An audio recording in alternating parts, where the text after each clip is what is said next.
constantly. All right. I'm Tom McGrath with The Blaze, and I'm sitting with possibly the most famous detransitioner ever, Chloe Cole. Chloe, thanks for coming on. So we've had you on Blaze News tonight, but one big thing happened since then, and that was the election of Donald Trump in 2024. So given that your big issue is not indoctrinating children into transgender surgeries, what do you expect to see from the incoming Trump administration? I've actually spoken with Speaker Mike Johnson about this, and he is really willing to tackle this on the federal level. So I'm really excited to see how we go about that. And this is going to have to go beyond just an overall ban for the use of puberty blockers or cross-sex hormones or cross-sex surgeries in the use of children. We need to address those of us who already have been hurt by these procedures. As it is right now, there are no standards of care for detransitioners or people who have been otherwise hurt by these medications or by these procedures. And we're basically not acknowledged at all by the medical profession. So I want to force insurance coverage for those of us who have been hurt and need treatments for the complications or for reversal of these treatments by the doctors who perform these on the first place. Because in a lot of states, they're completely covering transition treatments, not just the main three, but also like the more cosmetic treatments like shaving of facial bones and implants and such. But they're just completely ignoring those of us who have health issues from these procedures. And in forcing them to cover these procedures, it will make them realize, wait, if there's probably a lot of people who are going to go back. It's going to be incredibly expensive for us. It's going to take a lot of resources for us. And it's going to make it so that there are going to be standards of care put in place for those of us who have detransitioned. Now, some of these states enable it through insurance payments, let's say, and sometimes they're legally shielded. Do you know of any states offhand that allow detransitioners to possibly sue people who perform these surgeries on them? Well, there aren't any. I don't think there are any states that specifically have a statute of limitations for. Actually, I think the states that have banned these procedures for children, some of them have included increased statute of limitations for those of us who have been affected, I think up to like 25 years of age, or I think eight or so years for discovery of complications and regrets. But you mentioned insurance coverage, and at least in my state of California, and in many more that are more liberal, they completely cover the use of these treatments. They incentivize patients to go through them by presenting it. I mean, it's already presented as a life-saving treatment, right? These gender procedures, and they say you can go completely for free. We're gonna cover it for you, but we need to have the reverse for those of us who come out of it. Now, correct me if I'm wrong here. In the state of California, if a child wants transgender surgeries and the parents are against it, can that child still get those procedures and bill it to their parents' insurance? I have not heard of any cases of this happening, but I think that if they're outside of the care of their parents, they're outside the custody of their parents, if they're in the foster care system, then these treatments can be covered for them. So they can just run away, they can just escape from their parents, and undergo these procedures without them. And now, noted there's definitely a financial incentive for a lot of these companies, whether it's just the sheer cost of these procedures or insurance covering it, and you get the insurance money. I kind of want to get more of your personal take, because we've seen a lot of countries with socialized medicine outlaw transgender surgery because there's no profit for it. So, and we know that there is one here in the United States, but I want to know what really incentivizes a parent to go ahead and pick these surgeries for the kids. Do they actually think that their kid's going to commit suicide? Do they think they're being altruistic?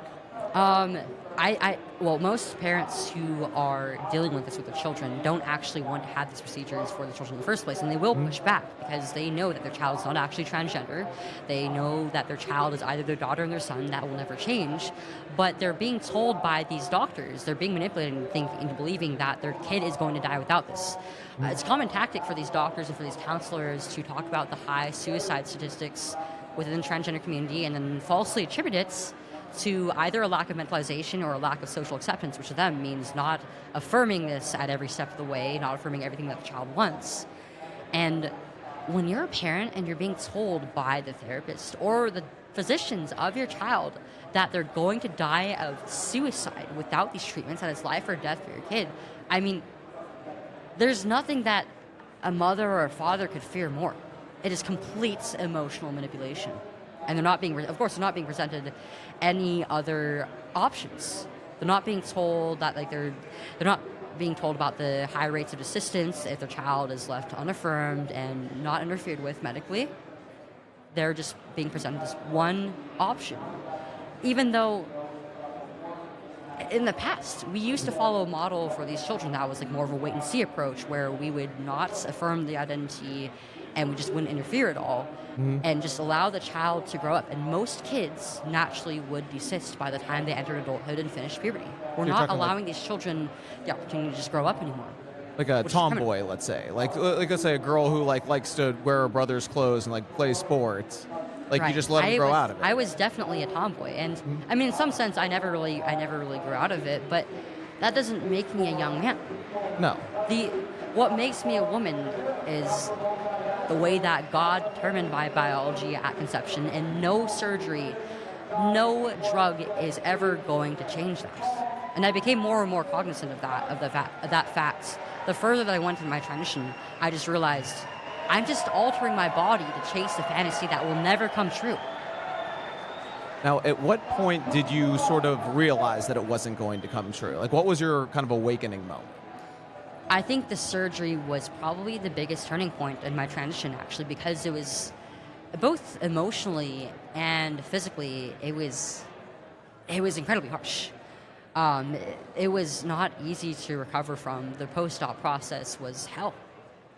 Just looking down at my body and the scars and the wounds and what was left of my breasts, and having to see that every day, having to take care of the wounds and the scars, and then I was 15 when I had the mastectomy, and 16 when it was less than a year later when I realized that one day I wanted to have kids. I wanted to become a mother one day and become a wife and get married. And that all along, I actually was quite a feminine woman. And that all that I needed was just to grow into my feminine elements. And I realized that there were potentially opportunities taken away from me from my adulthood while I still was very much growing up. And I don't know still if I'm able to have children of my own naturally, if I'm able to safely conceive or give birth. And I'm never going to be able to breastfeed without breasts. I think that it was that heartache that drove me to the point where I realized I cannot go any further into this. My childhood innocence and my natural beauty was taken away from me when I deserved better. And no child deserves to go through that, ever. Especially at the age of 15, 16. Oh, It's grief that we're putting unnecessarily onto perfectly healthy and beautiful children. There is no such thing as a child being born in the wrong body. What an awful premise. What an awful lie that we are allowing our generation to believe. The fact that it's adults who are doing it makes it feel rather predatory in my eyes. It's absolutely predatory. This is an entire industry that is preying on a generation that already is very vulnerable. And I believe that this is just parts of a massive identity crisis that is happening just throughout Generation Z and Generation Alpha. We don't have the values. Most of us don't have God in our lives as much as previous generations did. There are less Christians out there in my generation and the one that follows mine than there were just a few decades ago, and that's exactly what we've lost. My story resonates. My story. Growing up, I wasn't that different from other young women. Sure, I was a tomboy and I was socially awkward and I tended to think outside the box, but I actually was not too dissimilar from other girls my age. I had a lot of the same struggles and the same feelings and the same normal developmental feelings of distress around the time of puberty and with growing up. And what happened to me is just a very extreme version of what I feel like is happening throughout my generation. This is just step one of tackling this massive crisis. And I think Gen Z actually kind of is paving the way to get us back from that identity crisis. Absolutely. There are a lot of us who are coming out about our own stories, not only pertaining to detransition, but so many other issues as well, like abortion. And I feel like we're slowly but surely coming back to a sense of normalcy, and I think that Generation Z has a lot of potential, and we are really going to revolutionize the world. So We get a lot of crap from older generations. We're told like, oh, you guys are so far gone. You guys are so stupid and foolish, and you're all addicted to your phones. But I mean, I honestly think that Gen Z is probably better than millennials. Sorry to my fellow millennials out there, but I have to agree. As somebody with millennial siblings, not to diss on them, but Generation Z is where it's at. I'm not going to go that far. But final question for you: we're trying to make this our way back to normalcy. What do you think is a good alternative to these transgender, what do you call it, puberty blockers, the surgeries? Now that we've kind of gone past the transgender stage where it's like been so popular, what's the solution for you? I don't think banning these is enough. Of course, as I mentioned, as I spoke about earlier, we need to address those of us who already have been hurt, and also fulfill this gap that we're creating with these bans, because these are kids and young people who are seeking these treatments and they're having it taken away, and we need to fill that with something else. We need to be. A lot of these people are deeply traumatized. Many of them are on the autistic spectrum, or they have learning disabilities. Other issues in their life that they need support with, and we need to be providing that mental health care that they need, and also making it so that we have a culture that allows these people who are different, who are unique, who might be not necessarily conforming to the roles expected of their sex, and giving them the opportunity to confidently build an identity that doesn't have to be based upon lies and unnecessarily medicalizing themselves. So, almost like let's just say no government enforcement of, like trying to pigeonhole somebody into these like different pathways, like the one that you were put through. Yes. So, I mean, and your story kind of serves as like a war, and you've done a lot with it, by the way. I really admire what you've done to bring attention to this issue, because 5 years ago it was promoted in organizations like the Trevor Project were giving out like false information and trying to glorify what really is a tough road ahead in life that you put these kids on. So, and 5 years ago I was still in my trench, and it really wasn't that long ago that I was still in it, and that my body was still being damaged by these treatments. I never really thought that I was going to be able to turn my life around as I did, but I'm so grateful that God has given me this opportunity to use not only what happened to me, but also has happened to and affected my entire family, and that of many other people who have been harmed by this for the greater good. And I was hoping that in speaking out that many more people like me would feel encouraged to be able to do so as well. And a lot of us have just come out, and I mean, there's an uncountable number of us online or who have spoken in different legislatures or in court or are suing their doctors and now feel empowered to do so. And I'm so happy that there's been such a massive cultural shift that those of us who have been harmed by this are able to get the retribution that they deserve.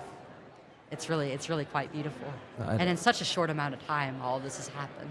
No, it is. It's shocking. So, Chloe, thank you so much for all the work that you've done. Ladies and gentlemen, Chloe Cole. Thanks for having me.